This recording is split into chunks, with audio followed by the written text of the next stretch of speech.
অপর যুগে কংসের কারাগারে আমি তোমার গর্ভে আসার আগে আমাকে যেমন 14 বছর বনবাসের যন্ত্রণা ভোগ করতে হবে, আমিও তোমাকে 14 বছর কারাগারে বন্দী করে রাখবো। হরিবল হরিবল। নারদ ঋষি দৈববাণীতে বলবে, অষ্টম গর্ভে যেদিন তোমার গর্ভে আমি জন্ম নেব, আমি অনাধিরাদি গোবিন্দ রূপে, সেদিন বিভোর গমে তুমি ঘুমিয়ে থাকবে।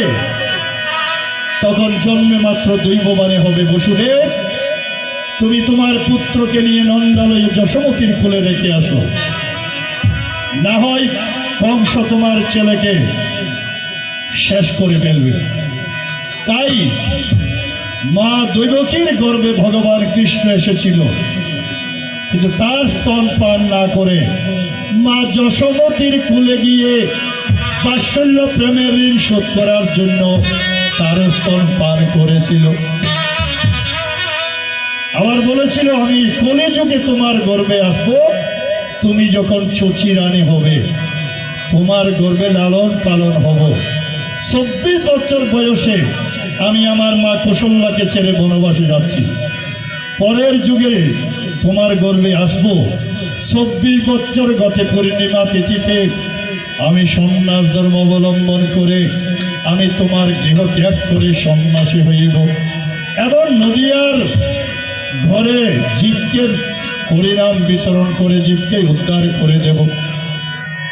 এই দুটি কথা বলেই মাকে প্রণাম করে তিনি চলে যাচ্ছিলেন।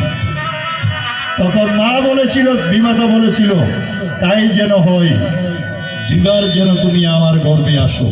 তাই দুইবার তিনি এই মাতৃ যন্ত্রণা দেওয়ার জন্য সেই দাপর যুগে দেবকীর গর্ভে আসলেন।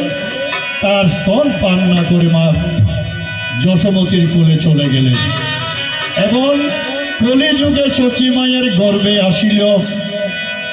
এত করে বিদায় চাইল, মা বিদায় দিতে চাইল না, বলে পূর্ব জন্মের কর্মের ফল ভোগ করতে হবে। মা, আমার মা কৌশল্যা 24 বছর বয়সে পুত্র শোকে পাগলিনী হয়েছিল, আমিও তোমার কাছে বিদায় নিয়ে কলির জীব উদ্ধার করব, আর আমি সন্ন্যাস ধারণ করে তোমাকে পুত্র শোকে পাগলিনী বানাবো। তাই যেদিন তিনি চলে যাবে, মা চিন্তা করলেন, রাত্র তো আর ছেলে যাবে না, দিনে তাকে চোখে চোখে রাখলেন। একেবারে যেদিন তিনি দিন নির্ধারণ করলেন, সেই দৈববাণী হলো, এই যোগমায়া আমার মায়ের সুতিকা গৃহে এসে তুমি মায়া নিদ্রা আচ্ছন্ন করো বিভোর ঘুমে, আমি যেন মার কাছ থেকে বিদায় নিতে পারি। সেদিন ছিল সে ফাল্গুন পূর্ণিমা তিথি, কিছুদিন আগেই ভগবানের তিথি, সেই চলে গেল দোল পূর্ণিমা। ওই তিথিতে ভগবান এসেছিল, আর ভগবান তিনি সেই এসেছিল ভোটে 24 বছর গতে পূর্ণিমা তিথিতে সে সন্ন্যাস ধর্ম অবলম্বন করে মায়ের কাছে বিদায়ও মাগিল। বলেছিল কি, বিদায় দেগো মা জননী,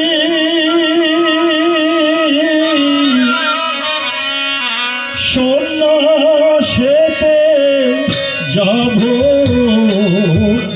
আমি রে,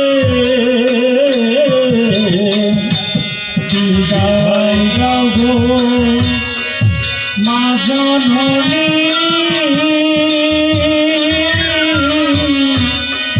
সন্ন্যাসীতে যাব আমি গো,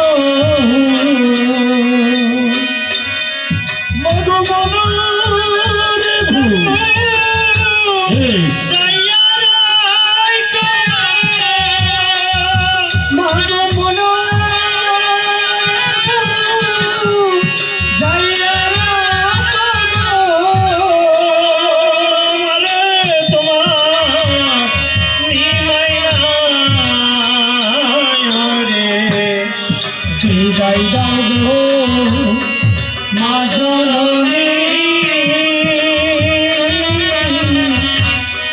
সন্ন্যাসীতে যাব আমি গো।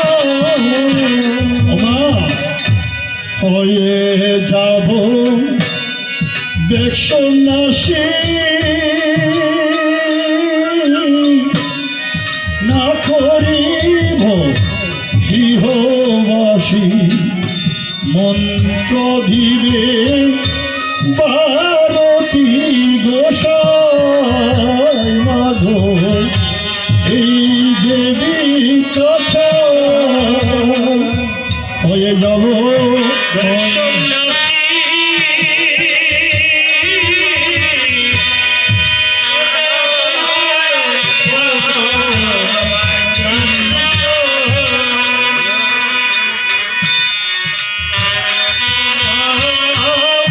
ভারতী গোসাই ওমা করে আছে বিষ্ণু প্রিয়া